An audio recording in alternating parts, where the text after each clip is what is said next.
नमस्ते learners, smart book reader में आपका स्वागत है। आज हम एक ऐसी बुक समरी लाए हैं जो हमको पैसों की साइकोलॉजी समझाएगी। आजकल के दौर में पैसे और निवेश के बारे में बहुत कुछ सीखा जा सकता है, लेकिन मोर्गन हॉसेल की पुस्तक द साइकोलॉजी ऑफ मनी यह विशेषत उपयोगी है। इस पुस्तक में हॉसेल ने वित्त और निवेश के बारे में मानसिकता और व्यवहारिक पहलुओं पर ध्यान दिया है। यह बुक समरी उन लोगों के लिए जो अपने वित्तीय व्यवहार कौशल को समझना चाहते हैं, या सेविंग और धैर्य का महत्व जानना चाहते हैं, या अपने जीवन में भाग्य की भूमिका जानना चाहते हैं, पैसे के दिखावे से दूरी बनाना चाहते हैं, तो आपने सही बुक समरी खोजी है। लेखक मॉर्गन हाउसेल द्वारा लिखित the psychology of money book हमें पैसे के साथ हमारे रिश्तों को बताती है। लेखक ने इस विचार को अच्छे से उजागर किया है कि फाइनेंशियल इंडिपेंडेंट का मैथमेटिकल जानकारी से कोई लेना देना नहीं है। हम जिन इमोशंस, धैर्य और मौके को नजरअंदाज करते हैं, वे ही फाइनेंशियल आजादी में सबसे ज्यादा मायने रखते हैं। पैसे का ज्ञान हमें कोई नहीं सिखाता, क्योंकि इसका ज्ञान बहुत कम लोग ही जानते हैं। लेखक इस बात को जानते हैं, इसीलिए उन्होंने अपना ज्ञान हमारे साथ साझा किया है। तो क्यों ना उनके ज्ञान का लाभ उठाया जाए। Understanding behavioural skills. लेखक का तर्क है कि अधिक फाइनेंशियल ज्ञान रखने वाले लोग भी यदि अपने बिहेवियर को नहीं समझते और नियंत्रित नहीं करते हैं, तो वे भी खराब निर्णय ले सकते हैं। इसलिए बाजार के उतार चढ़ाव या बिना सोचे समझे खर्च करने की आदतों के प्रति इमोशनल रिएक्शन फाइनेंशियल सफलता पर किसी भी टेक्निकल स्किल्स की तुलना में अधिक प्रभाव डालता है। हम कितना कमाते हैं यह कोई मायने नहीं रखता, हम जो भी कमाते हैं उसके साथ क्या करते हैं यह मायने रखता है। एक अच्छे तरीके से ऑर्गेनाइज फाइनेंशियल योजना बनाना और उस पर कायम रहने से फाइनेंशियल रिस्क को कम किया जा सकता है, जिससे फाइनेंशियल सफलता की संभावना बढ़ जाती है। Importance of saving and patience. निवेश से पहले हमें सेविंग की आदत बनानी होती है। जो पैसा हमारे उपयोग का नहीं होता या लंबे समय में उसका उपयोग करना होता है, उसे ही मार्केट में लगाया जाता है। लगाने के बाद धैर्य के साथ लंबे समय तक इंतजार करना होता है, तभी हम पैसे से पैसा बना सकते हैं। लेखक हमें लगातार बचत की शक्ति और समय के साथ कंपाउंडिंग के प्रभाव पर जोर देते हैं।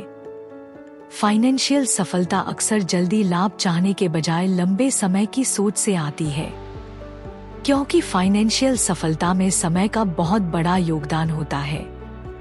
अधिकतर समय यह देखा गया है कि कम समय में नुकसान होता है और लंबे समय में सफलता प्राप्त होती है।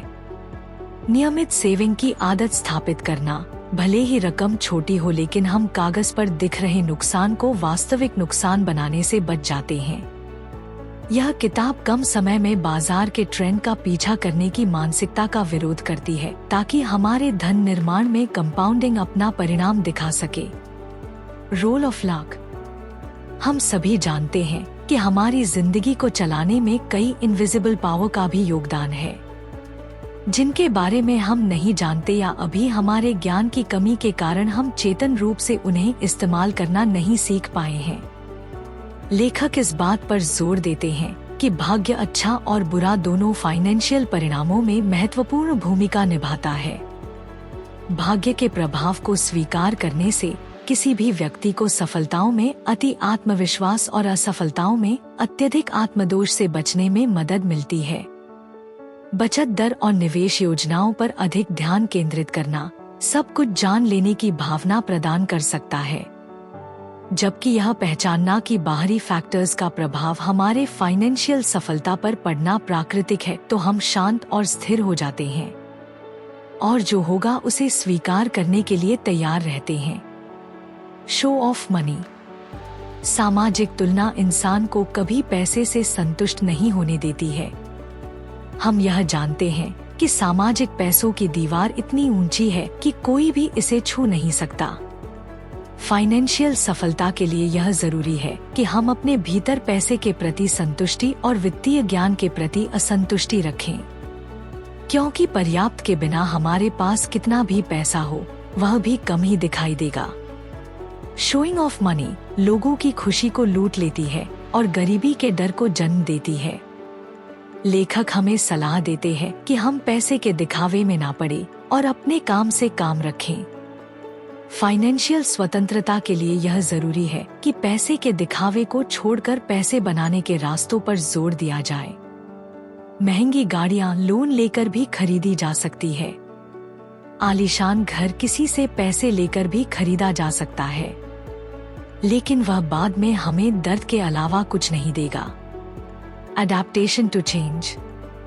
हम सभी जानते हैं कि समय के अनुसार निवेश करने के नए नए रास्ते हमारे सामने आते रहते हैं। इस बदलते हुए संसार में हमें भी अप टू डेट रहना होगा, तभी हम अपनी फाइनेंशियल स्वतंत्रता की यात्रा में लंबे समय तक टिके रह सकते हैं। हाउसेल का सुझाव है कि जीवन की अनिश्चितताओं अनसर्टेनिटीज से निपटने के लिए लचीलापन और अडैप्टेबिलिटी आवश्यक है, जिससे हम फाइनेंशियल स्वतंत्रता के लिए हमारी फाइनेंशियल योजनाएं गतिशील और बदलती परिस्थितियों के साथ तालमेल बिठाने में सक्षम बना सके। नियमित रूप से फाइनेंशियल लक्ष्यों की जांच करना और जीवन के विकास के साथ रणनीतियों को तैयार करना यह सुनिश्चित करता है कि फाइनेंशियल योजना अप टू डेट बनी रहे। सफलताओं और गलतियों दोनों से सीखना और उनके साथ डलना लंबे समय में फाइनेंशियल स्वतंत्रता दिला सकता है। कंक्लूजन। इस बुक समरी से हमने 5 महत्वपूर्ण बातें सीखी, जो इस प्रकार है। पहली, हम पैसे के प्रति किस प्रकार व्यवहार करते हैं यह हमें बताता है कि हम अमीर बनेंगे या गरीब। दूसरी, हमें पैसे बचाना और उसे लंबे समय तक निवेश करने की आदत बनानी होगी। तीसरी, हमारे जीवन को चलाने में कुछ अदृश्य शक्तियों का भी योगदान होता है, इसीलिए हर गलती से सीखिए और आगे बढ़िए। चौथी, जो चीज हम खरीद नहीं सकते उसे खरीद कर लोगों को दिखाने से अच्छा है कि हम इस भावना से दूर रहें। और अंतिम, परिवर्तन ही प्रकृति का नियम है, इसीलिए इसे स्वीकार करना सीखिए। तो लर्नर्स, हम आ गए हैं इस समरी के एंड में। आशा है आपको हमारी बुक समरी पसंद आई, तो इसे लाइक करें और अपने फ्रेंड्स फैमिली को ज्यादा से ज्यादा शेयर करें। फिर मिलते हैं अगले वीडियो में, तब तक के लिए ख्याल रखिए। धन्यवाद।